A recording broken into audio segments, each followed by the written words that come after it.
I stared at the screen. My bank balance glared back at me. 0.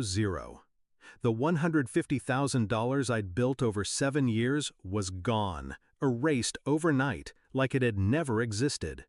The transfer record showed the exact time, 3:12 a.m., Christmas morning. I didn't have to guess who did it.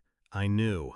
And when I turned my head toward the living room, there he was, my older brother Daniel, slouched on my sofa, sipping coffee like it was any other day. He smirked, eyes glinting with something poisonous. "Prove it, Miss CEO." That was his Christmas greeting. We weren't always enemies. I remember the first time Daniel fixed my bike when I was 9. He was patient back then, steady, the kind of older brother who'd take the fall when I broke Dad's watch. He taught me chess, saying, "If you control the board, you control the game." I believed him. I also believed he had my back when I launched my startup. I let him into my world, gave him admin access to my files when I traveled, trusted him with passwords just in case. He was the only person I thought wouldn't hurt me. Now I understood. He hadn't been learning to play the game with me. He'd been studying the board to take it for himself. It started small. A missing invoice here, a forgotten login change there. My laptop behaving strangely after he borrowed it for an email. I brushed it off. He was my brother. Family doesn't steal from family, right? But then I found the hidden folder. It sat in my cloud storage under an innocuous name, Recipes. Inside were copies of my contracts, client lists, and my bank credentials. Files with timestamps from nights I knew I was asleep. The day before Christmas Eve, I confronted him lightly, a joke almost. "Hey, been poking around my laptop lately?" His laugh was casual, too casual. "What, you think I'm hacking you? Relax." It wasn't until Christmas morning, when I saw the empty account, that his laugh replayed in my head like a confession. My first instinct was rage. But rage burns fast. I didn't scream, I didn't cry.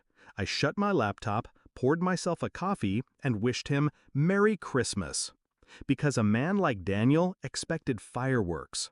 He expected me to threaten, to beg, to call the bank immediately and get nowhere. That's what amateurs do when they're blindsided. I wasn't going to give him that satisfaction. I was going to make him choke on the very game he thought he'd mastered. Step 1, evidence.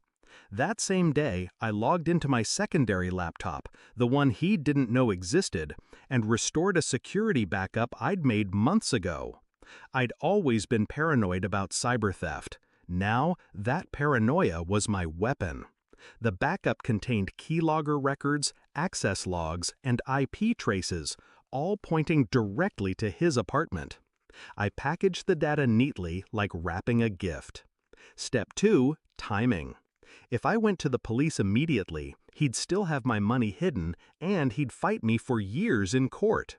No, I needed him to believe he was untouchable long enough for me to corner him. So I waited, and oh, he spent. 3 weeks later, he posted photos from Dubai, Rolex flashing, champagne spilling over marble tables. His captions were cocky, "Work hard, play harder." Perfect. Every purchase was another nail in his coffin. Step 3, the trap. I called him in mid-January. "I'm hosting a little investor dinner. Need your help setting up. Come by early." He hesitated, suspicious maybe, but greed outweighs caution. He showed up in a tailored suit, wearing a watch I knew he couldn't afford 2 months ago. When he walked into my apartment, my attorney was already there. 2 detectives stood by the kitchen island, plain clothes but unmistakable. I didn't greet him. I didn't smile. I just slid a manila folder across the counter. Inside were printed logs, screenshots, IP traces, every move he'd made from the first unauthorized login to the final transfer. He looked at them, then at me, jaw tightening. "This is crap, circumstantial." That's when my attorney spoke. Not when paired with your bank's records, Mr. Hale, and the photos you've posted online, time-stamped during the period in question. His smirk flickered. For the first time, he looked unsure. But I wasn't finished. I'd filed the complaint 2 days earlier, and the detectives had already secured a court order freezing his accounts.